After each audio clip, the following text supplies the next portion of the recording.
તો કેમ છો મિત્રો, હું અકમલ વધી તમારા બધાનું સ્વાગત કરું છું આપણી યુટ્યુબ ચેનલમાં. તો આ મારો પહેલો એવો વિડીયો છે કે જેમાં હું થર્ડ એસીમાં ટ્રાવેલ કરું છું. આ તમે જોઈ શકો છો. અત્યારે આપણે ટિકિટ છે લઈ લીધી છે. આપણે અત્યારે જ મેં જસ્ટ ટિકિટ લીધી કેમ કે જગ્યા ઘણી બધી ખાલી હતી એટલે આપણને સીટ બુક પણ થઈ ગઈ છે. બાકી જનરલી એવું ન બને, 4 કલાક પહેલાં સેટ પ્રિપેર થઈ જાય, પણ ઘણી બધી જગ્યા ખાલી હતી એટલે આપણે આર એસીમાં લઈ લીધી છે. તો ચાલો આજે હું થર્ડ એસીનો તમને એક્સપિરિયન્સ શેર કરવાનો છું તમારી સાથે. તો આપણા વિડીયોમાં બન્યા રહેજો તમે મિત્રો. આજે જામનગર હમસફર એક્સપ્રેસમાં જે હું ટ્રાવેલ કરવાનો છું, તો જે આ જામનગર હમસફર ટ્રેન છે એ બાંદ્રા, મુંબઈ બાંદ્રા છે, બાંદ્રા ટર્મિનલ 4 નંબર પ્લેટફોર્મમાં આવે છે. હવે આપણે 4 નંબર બાજુ દોડ્યો તમે, નીકળો ઢાળ છે એટલે ધોળ ગાડી ભગાવે છે. તો મિત્રો આજે તમે જોઈ શકો છો B3 જે કોચ છે એ આપણો કોચ છે. તો હવે આપણે અંદર કોચની અંદર જાશું.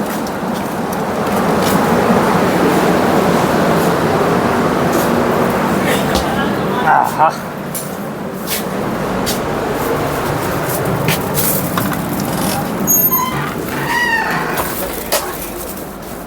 આપણી જે સીટ નંબર છે 27.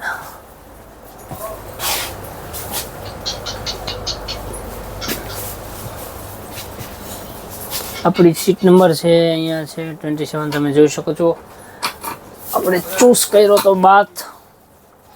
ચાલો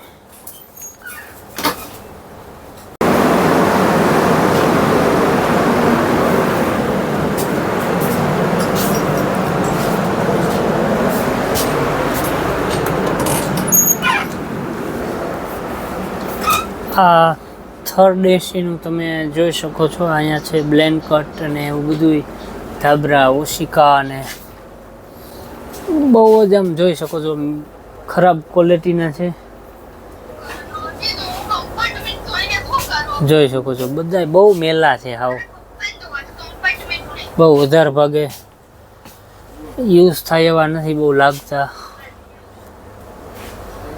જોઈ શકો છો તમે કેટલા ગંદા છે. આ થર્ડ એસી છે. તો અહીંયા મિત્રો તમે જોઈ શકો છો આજે સ્ટાફ લોકો હોય છે. આજે આપણે કીધું ને કે અત્યારે જે ઓશિકા છે એ બહુ ગંદા ને એવું છે. હવે એ લોકો એના ઉપર કવર ચડાવશે. આ તમે જોઈ શકો છો ઉપર કવર આવી ગયા છે. હવે બધે કવર ચડાવી દેશે એ લોકો, એટલે જે ઉપર સારું નવું આવી જાય.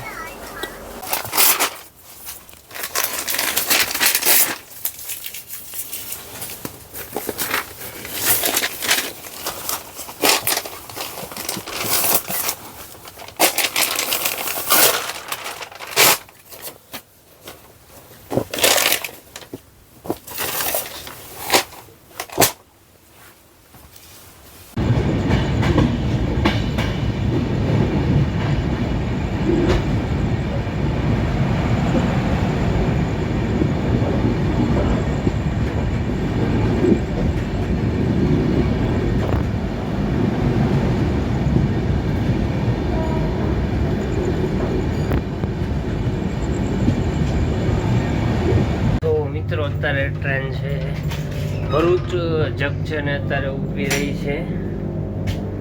તમે જોઈ શકો છો ભરૂચનું જંકશન છે.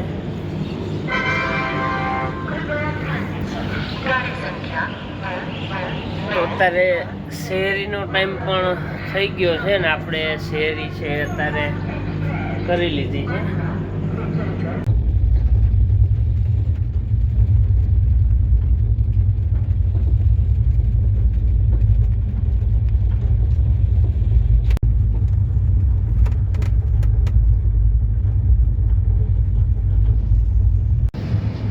તો કેમ છો મિત્રો, અત્યારે છે હું વિરમગામ પહોંચી ગયો છું અને સવારના છે 10 છે અત્યારે વાગ્યા છે. કેમ કે સવારે હું 4 વાગે શહેરી કરવા માટે ઉઠ્યો હતો. શહેરી કરીને સૂઈ ગયો હતો. વચ્ચે ફોન આવતા હતા તો ક્યારેક નીંદર ઉઠતી હતી. ફોન ઉપાડી વાત કરી લઈ, પાછા ઉઈ જતા હતા. આપણે વાંકાનેર પહોંચવામાં 1 કલાકની વાર છે. તો આ જર્નીની વાત કરું તો બહુ જ મજા આવી. આ મારો લાઈફમાં પહેલી વાર થર્ડ એસીમાં ટ્રાવેલ કરવાનો અનુભવ હતો. બહુ જ મજા આવી, કેમ કે અંદર બધું પેક હોય, બધી બાજુ દરવાજા અંદર જે કાચ છે એટલે અવાજ એકદમ સાવ સાયલન્ટ જેવું, બહુ મજા આવતી હતી. અંદર ખબર ન પડે તમને, જરા જરા ખાલી ખટખટ ખટખટ થોડો થોડો અવાજ આવતો હતો. બહુ જ મજા આવી ટ્રાવેલ કરવાની. ચશ્મા વગરનો અનુભવ કેવો લાગે તમને? સવારમાં જસ્ટ અત્યારે ફ્રેશ થયો છું. ચાલો વાંકાનેર પહોંચીને મળીએ છીએ આપણે. તો મિત્રો અત્યારે વાંકાનેર જે સ્ટેશન છે આવી ગયું છું. હવે બહાર નીકળીને હું તમારી સાથે મળું. તો બસ મિત્રો, આપણી જે આ ટ્રેન જર્નીનો વિડીયો છે અહીંયા આપણે સમાપ્ત કરીએ છીએ. તો મારા એક્સપિરિયન્સની વાત કરું તો બહુ જ સારો રહ્યો, કેમ કે જ્યારે આપણે આવી રીતે એસીના કોઈ પણ કોચ હોય એમાં ટ્રાવેલ કરી તો થાકોડો તમને બહુ ઓછો લાગે છે. ટ્રાવેલ કર્યું હોય એવું બહુ ફીલ ના થાય, કેમ કે જ્યારે આપણે સ્લીપરમાં છે, જનરલમાં છે ટ્રાવેલ કરતા હોય ત્યારે ખાસ ઉનાળામાં જે ધૂળ છે, મિટ્ટી છે, એનાથી વધારે તકલીફ પડે છે એટલે મજા નથી આવતી. મારો એક્સપિરિયન્સ કહું છું, મને કેમ કે ધૂળ ને એવું હોય એટલે થોડુંક બહુ કમ્ફર્ટેબલ ફીલ ન થાય. એટલે આમાં મને બહુ જ સારો એક્સપિરિયન્સ મારો રહ્યો. તો આ વિડીયોમાં આટલું જ. તમને વિડીયો સારો લાગ્યો હોય તો આપણા વિડીયોને લાઇક કરજો, શેર કરજો અને આપણી યુટ્યુબ ચેનલને સબસ્ક્રાઈબ કરો. ચાલો મળીએ છીએ નવા વિડીયો સાથે. Bye bye.